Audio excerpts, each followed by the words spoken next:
the Nurses Doing GAMSAT podcast, brought to you by ThankFlip GAMSAT. We're here to teach you how to smash the GAMSAT, get into medicine, and become a flippin' great doctor. Hello and welcome back to the Nurses Doing GAMSAT podcast. I'm Dr. Tom, founder and CEO of ThankFlip GAMSAT. Today we're talking to the medical students, the people who just got their offers and are about to start their medical degree. Congratulations. It is an exciting achievement. It's a big deal. I hope you've been celebrating. Today we're talking about how to survive the first 6 months of your medical degree. Now, a lot of these techniques will help you throughout your medical degree, but the first 6 months are the ones that people come to me and they struggle with the most because it is a big kind of adjustment period. So, hit subscribe, hit the like button, whatever, to make sure you don't miss any of the future ones. If you're not a medical student, if you are a medical student, then this is going to be where I show you all my tips. I give you all the tips, and I also invite you to come work with us at ThankFlip as one of our amazing tutors. And if you're interested in that, hang around. I'll talk about that shortly. So let's talk about the first 6 months, right? Because this is the challenging part. This is where it's a big adjustment period. Because here's the thing you got to know about medical school. It's the content there. This might sound weird, but the content that you'll cover is not that hard. But there's just a lot of it, right? There's lots of classes. There's things to support you. The content will start really basic, anatomy, physiology, all these kind of simple concepts, essentially simple, but there's just a lot of it. It's this massive amount, and every week it's another massive amount, and it doesn't stop. It's quite relentless. And so the thing that there's a couple of things to adjust to. That the workload is the first thing that I want to talk about, and the second is the environment. The workload. If you miss 1 week, because there's just so much of it, if you miss 1 week, if you're 1 week behind, you can catch up. If you're 2 weeks behind, it gets really hard. And if you're 3 weeks behind or more, then you're cooked, right? You really need to stay on top of it. You can't go, I'll study this stuff at the end of the semester because there's just so much. There's no way you cover it. And so time management and being organized, which we'll talk about today, are key things here. And you might go, but what if you're sick? What if something happens? The medical schools don't care, and it sounds tough because it always sounds weird because they're run by doctors. But to give you an example, one of the guys I studied with, I think it was at the end of second year or maybe third year. It was coming towards the end of the year, and he had an aneurysm, a brain aneurysm. So he had this incredible headache, and one of the arteries in his brain got really enlarged, and they had to go in and do neurosurgery on his brain to address that aneurysm. And then during the recovery period, he got an infection in his central nervous system. So he was in ICU, he was in a coma, he was out of it. And slowly, luckily he recovered, he got better, and he learned, he woke up, they moved him out of ICU, he learned to walk again, and he was really keen to get back because he was halfway through his medical degree. And he came back, and all in all, he missed 5 weeks. And it was right before the final end-of-year exams. And he went to the admin and he said, hey, guys, look, you know what, you're all doctors. You know what this is like. You know what I went through. Here's what I went through. Can you cut me a break? And they said, wow, that's 5 weeks you've missed. No, we can't. You either pass with everybody else or we'll have to repeat you the year. You don't get any kind of leeway. Because it sounds tough, but ultimately, if you miss 5 weeks, that's a large chunk. He needs to be competent to be able to go through to the next year. And without knowing all that stuff, he wasn't competent. So it sounds harsh, but just like with the GAMS, with ASA, they really don't care what you've got going on in your life. Same with medical school. So if you fall 2, 3, 4 weeks behind, that's on you, right? And I've had a lot of people come to me, well, not a lot, but there's been a few over the years who have come to me and said, Tom, look, I'm behind, I'm failing, what do I do? And so I want to emphasize to you guys that the key is to stay on top of it every week. And I'll give you my 3 rules on how to do that in a second. But that's the first thing you need to be prepared for. The workload is just a lot. It's not hard. There's just a lot of it, and you need to be on top of it. Secondly is the adjustment in the environment. So I'm not even saying that you may be, maybe you haven't studied at uni for a few years. That's not that. It's more that when you go to medical school, you've got kind of people who are used to being the top of the class, generally speaking, right? You're top of the class, you're kind of the best in the circle, and you go into medicine. But now everyone's average, right? And everyone's average, and they're all kind of thinking like, hang on, but I'm meant to be the good one. And there's this kind of like this weird dynamic that you need to figure out. And there's some interesting characters that go, and so it's just this process of seeing where you fit, how you gel with everyone, how you get along, what are the expectations from the medical school, the workload, and just kind of getting adapted to that. So just be aware of that. Now, people do it every year, and I just want you to thrive and do really well in it. So that's just they're the two things that are kind of make those first 6 months kind of challenging, but then also another thing to throw in there.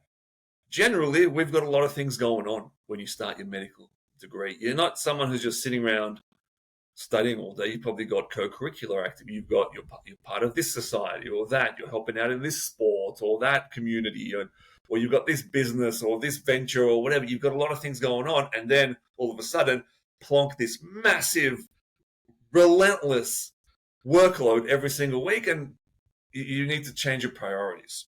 I think I have it to talk about sometime here today, but I'm going to mention it now. Your studies have to be number one. It has to be the number one priority. You might have other goals on the side, but that's once your medical stuff is taken care of. So, for example, when I was going through, I was very goal orientated. I still am. And so I'd always have these different goals in different aspects of my life. And I'd be setting these goals but for every year. But they always came after. The assumption in my mind was that firstly, I get my medical school studies done and then everything else. So here are my 3 rules for staying ahead. So I was able to get through the degree. And look, I'm not some genius guy. Like if you've read my emails, I got spelling errors. We know what we're doing in terms of the GAMSAT and interviews and stuff, but I didn't get there because I'm some sort of gifted person, right? I had to figure this stuff out. I have techniques, I have strategies, I have different ways to kind of help me to perform at a high level because I know that I'm not just gifted. So these are kind of my 3 rules that I use to get through my medical degree, despite starting a business, staying in shape, having a great relationship, and traveling and living life. So the 3 rules. Number 1, write this down or make a note of it. Go to every class live when it happens. It's a slippery slope when you go, I'll catch up on that one later. I'll watch the recording later. Because you don't. They sneak away and they add up. Like I said, it's relentless. So I used to go to every single lab, every single class. When it happened, I'd make notes because I knew at that point it was done. Right? And that was my first rule. Get it done, do the classes live as they happen. The second rule is I would study every Saturday. Saturday was my study. So Monday to Friday, you have classes. Depending on the school you go to, there'll be different classes, different places, different formats, whatever. But Monday to Friday, you have your classes. And when I did it, you'd go into uni, you'd go from 8 or to 3 or whatever it was, or 4, and then it was home time. And usually when I went home, I'd go to the gym and then I'd work on the online business at home. So I didn't do much study during the week. But every Saturday, it was blocked out time. From Saturday, I would get up at a reasonable time, not sleep until 12 or something. I'd get up at 9, 10 or whatever, have breakfast and start studying. And I'd study all day. And Saturday was my study day. I'd make sure that everything was tied off with a bow from that week. So I wasn't leaving anything behind. Everything was taken care of that week. That was my second rule. Study every Saturday. And then I would take Sunday off. Right? Believe it or not, you can have some time off. So I would take Sunday off and I'd spend that time with Marie. We'd go see family and do whatever. So I was able to maintain a good relationship. And then the third rule, and this is probably the most important one, the third rule is to find a study buddy or a group and meet up regularly. This was huge. I had this every single year, and it was at the start of every year. Once I knew what classes we had, where I was situated, whatever, I'd find a study group. I'd create one, or I'd join an existing one, and then you meet up regularly once a week. You have a regular schedule of meeting up once a week. And I'll talk to you about in a sec what to do in that study time with your study partner shortly. But that way, you actually testing each other and you're supporting each other and you're answering questions and you're figuring out where other people stand and it pushes you forward. You teach each other things. And so with those three things, that's what got me through medical school while also running a business, staying in shape, having a relationship, traveling, etc. Right? Number one, go to every single class live when it happens. If it's online, watch it live, right? If it's a lab, go to the lab, get it done. Number two is study every Saturday, a dedicated Saturday study session. That is what I used to have. I know some people, they would study every night. I couldn't do that. My mind doesn't quite work that way. I like to do other things.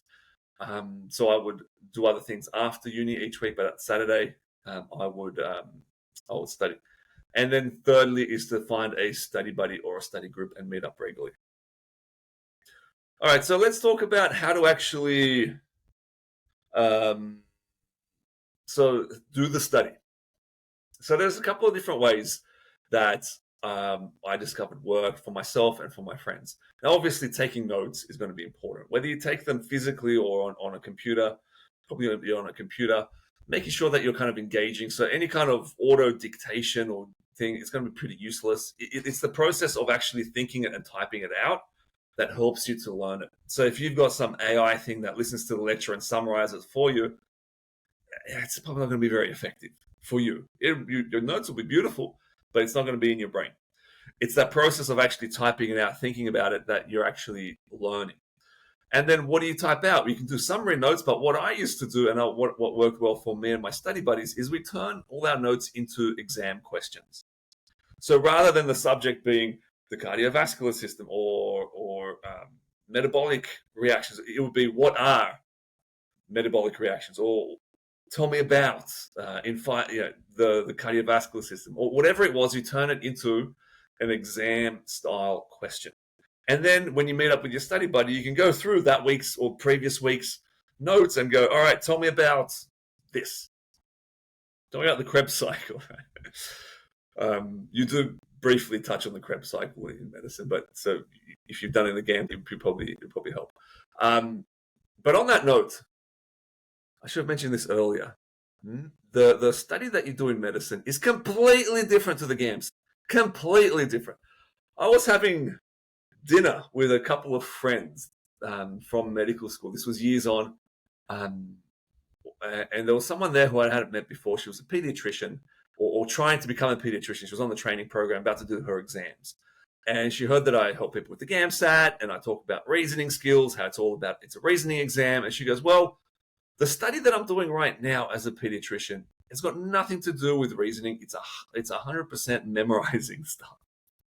Right? So the whole memorizing stuff comes right back again in your medical degree, because it is very much, the first few years is just memorizing a whole bunch of shit, like just anatomy, physiology, just pharmacology, just memorizing stuff, right? So it's very different. And so I actually got a book on memory tricks, and you can get these easily. There's all these different tricks to help you memorize things. And for example, you might be a story that you tell, and particular aspects of that story are part of I would use it for examinations, like physical examinations. If you have to do a respiratory system examination, I would kind of go memorize the steps as part of a story. Or you walk into a room and there are objects placed around, and they all trigger a memory. So I'm not trying to teach you these memory skills. It's just an example that there are these different techniques. You should look it up and get a hold of them, because you're going to be using them a lot. So yeah, I would turn them into practice questions or exam questions. That were my notes, and that's how I studied with my group or my buddies. We would just sit there and ask each other these questions and see if the other person could answer it. If not, then we'd read it out and we kind of just talk about it. Some of the high-performing students, or more higher-performing than myself, I was also always amazed at how they went from knowing nothing about the topic to seeming like they were freaking professors in it. And I'd ask them, and they essentially, one of the most common techniques was to read about the topic from different sources. So they might read it from the university textbook, they might read it from a particular website, or from the GP college's website, or resources, or from the Oxford handbook, or you just read about the same topic from different sources, because you can hear it from different angles in different ways, and that kind of, you're repeating it in different ways, so you're more likely to remember it. And I never did that because it was quite time consuming. I was filling my time with other things. And then, like I said, I had those three kind of steps for doing it. But that's a great technique if you're like, hey, Tom, I just want to focus on my medical studies. Great. There's nothing wrong with that. That's fantastic. And you can, use that approach. So reading about the same topics from different perspectives is another great study technique for medical school. A really important topic is time management. As you may have already noticed, how you manage your time and how you organize yourself is going to be key in your medical degree, especially if you want to do more than just your studies. Again, if you're just doing the studies, that's great. You still need to be organized because there's still a lot to cover. And one of the important things is that you need to have a calendar. You should probably have a calendar by now if you've done the GAMSAT. If you're part of the boot camp, you'd know all about that, the extra study day advantage, and how to pre-spend your time and time blocks, etc. But if you haven't done that before, then you must have a calendar. You need to know when your classes are happening, how long it's going to take you to travel into uni, back from uni. We need to have study time in there. You're going to have everything else. So I had my schedule down to, I knew what was happening in 15-minute blocks every day. So I had it right down to 15 minutes. Because in 15 minutes, you can have lunch. You can go from uni to the gym. And that's what I'll do. I know that, I knew that uni finished at 3:30. It was a 15-minute bike ride to the gym. And I'd be in the gym for 45 minutes. And then another 15-minute bike ride home, 30 minutes for dinner. And then 30 minutes having a bit of a break, and then 2 or 3 hours studying or working on the business in the evening. And then I knew what time I'd be wrapping up, and I needed 15 minutes wind down time for shower, etc., and then into bed. So you have to have it down, really narrowed down, and it might seem a bit, anally retentive or paranoid or whatever, but you kind of need to perform at a higher level now.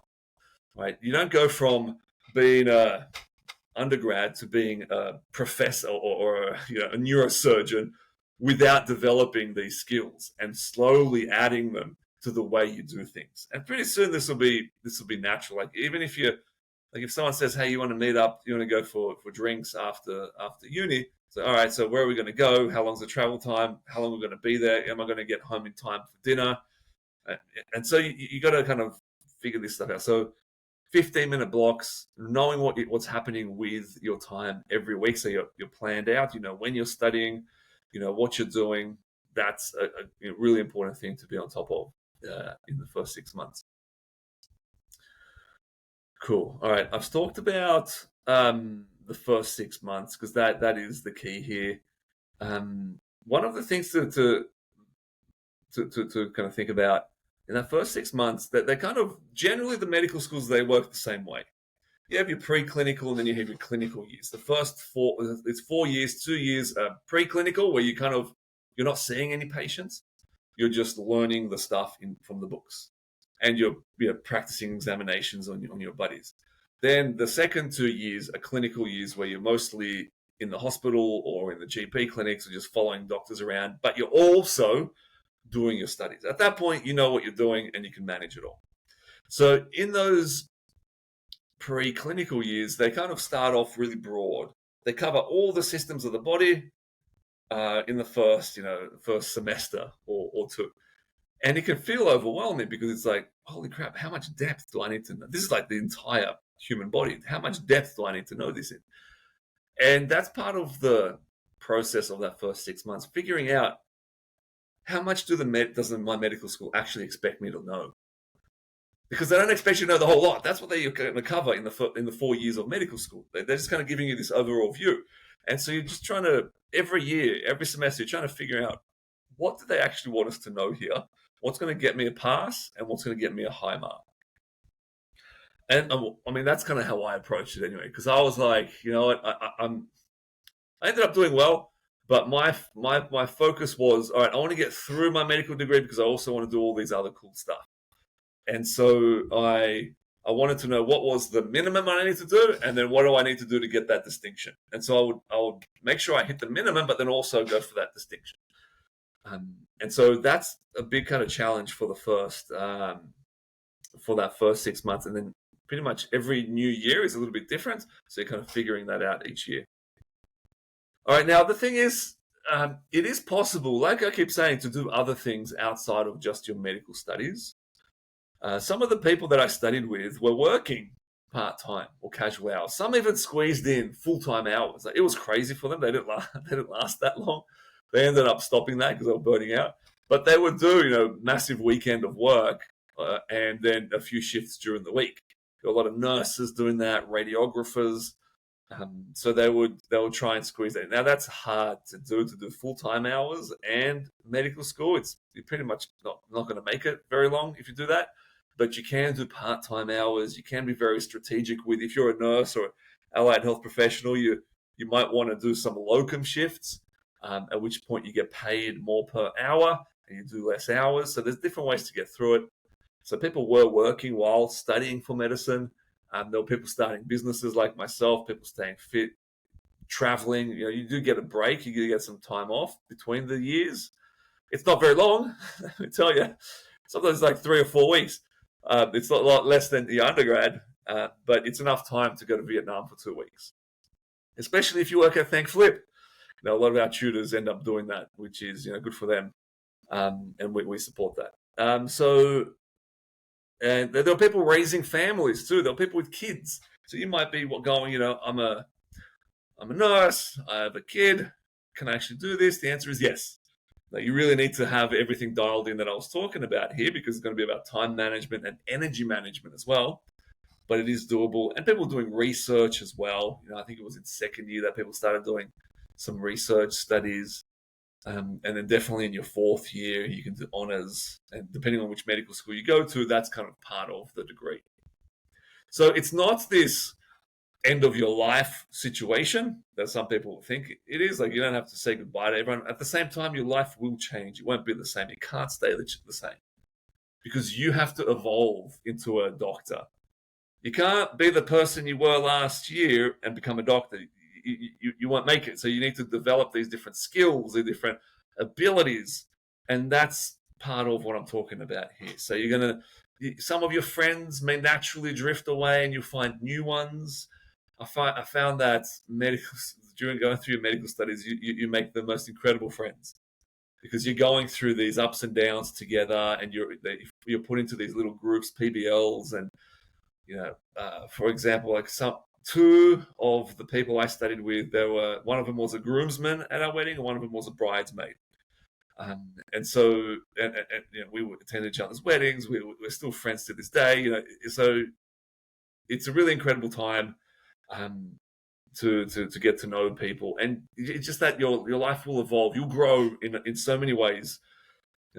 One of the things I love about medicine is that you get to see and experience life like nobody else can outside of a hospital setting. Like, it's pretty incredible. You learn about not just about death, but about life, about pain, about happiness, and so many different things. It's really inspiring. All right, so now let's say that you've done your best and you're falling behind. You've come halfway through the year, and some of the medical schools do this. They'll run I won't say which ones, but I had a phone call from someone who had that this year. They do their half-year exams and they fail the half-year exams. And they're like, holy crap, Tom, am I going to fail out of the year?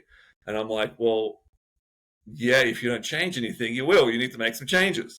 And so if you find yourself in that situation, first thing you need to do is cancel all the other shit in your life. So chances are you've taken on too many activities, too many co-curricular, too much work, too many social events, too many clubs. You've taken on too much, and you've got to drop all of that, as much of it as possible as you can get away with. Now, you might be, living out of home and having to pay your bills, so you might need to move in with someone to lower your bills. You might need to move back home. You might need to drop some hours. cancel as much as you can, because the medical schools will fail you. They will fail you, and if you're lucky, they'll let you repeat. If not, they won't.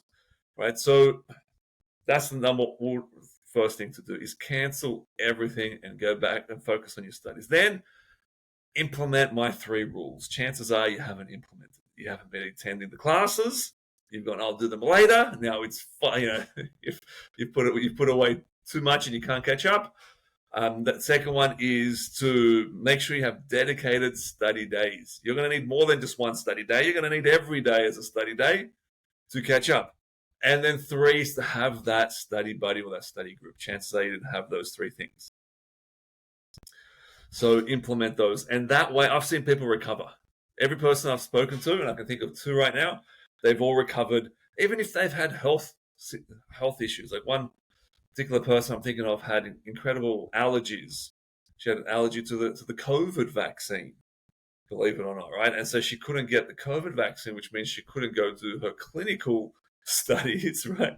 And so she was like in this difficult situation. She was falling behind, and then also she was struggling with her uni degree, taking on too many activities. And so I ran her through these 3 things: cancel everything, implement the 3 rules, and increase your study hours. And she recovered, and she's graduated to become a doctor. Right, so I hope that's been helpful. Now, that's the first 6 months, and once you get through that, it's about, all right, where do I go with my medical career? Who do I want to become? Do I want to be a specialist or a GP or a surgeon, or where do I want to be? Am I doing research? How do I manage it all? And these are some of the things that we mentor our tutors through. So at ThankFlip, we have GAMSAT tutors, we have interview tutors who are like yourselves, who have done the GAMSAT, have been successful, they're in medical school, and they want to give back. And so they work with us, with our students, but also they work with me and our team very closely. And so we kind of mentor them and guide them through their medical school days to help them make the most of it. But we also, they get paid for the work that they do. So if you're interested in kind of working with us, giving to our bootcamp community, then go to the show notes and click the link to apply. Now, it doesn't matter when you're watching this video. We're always open to take applications, because we're always growing and developing different projects. So we're always hiring at different stages of the year. So if you want to tutor in the GAMSAT, whether it's sections 1, 2, or 3, or a couple of those, you need to have scored at least 70 in the section that you want to tutor in, and you need to have some teaching or tutoring experience, whether it's formal or informal. Maybe you are a tutor getting paid for tutoring high school kids, or maybe you've tutored some friends at uni. Either one's okay. Reach out to us.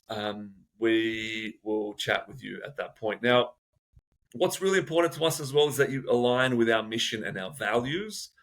So if you go to the show notes, you have our mission and the values. So our mission is to help create better doctors. And we want to create 1,000 better doctors by 2029. And we believe we can do it, and we're on a mission to get it done. Now, better doctors means that they don't just pass the GAM, but they have all of these skills that we're talking about here. That they can thrive, that they can become leaders, that they can become influential and make a difference in medicine, or even not even leaders or influential, but be really committed to the work that they're doing and make a big difference. Because I'm sure we've all had doctors that didn't live up to that expectation. So we want to create better doctors, and the way that we do that is through living a set of particular values. You can read more about our values in the show notes, but this is how we pretty much talk to each other, how we manage our team, how we guide them through, how we look after our bootcamp students. And it underpins everything, and we've hired people on them, we've fired people on them, we help people to grow into them and develop these, because essentially these values will help you thrive in your medical degree as well. So if you want to find out more about working with us, go to the show notes, hit the link that's in there, and we can go from there. But that's it for today. If you have any questions about your medical school degree, about getting started, or whatever, send us an email. I'll reply. One of the team will reply and help you out where we can. It's one of our values to go above and beyond, to do far more than what's expected. And so, let us know by email. So I hope that's been helpful. Good luck. And hopefully we'll be chatting with you as a tutor. Bye for now. Hey, I have a cool gift for you, just for listening to the Nurses Doing GAMSAT podcast. We do some of our best work in our Facebook group called, you guessed it, Nurses Doing GAMSAT. It's free to join, and every day we're sharing actionable guides, tips and tricks, and really just how to smash the exam and get into medicine. You can join today by searching Nurses Doing GAMSAT on Facebook. Thanks for listening to another episode, and I'll see you next time.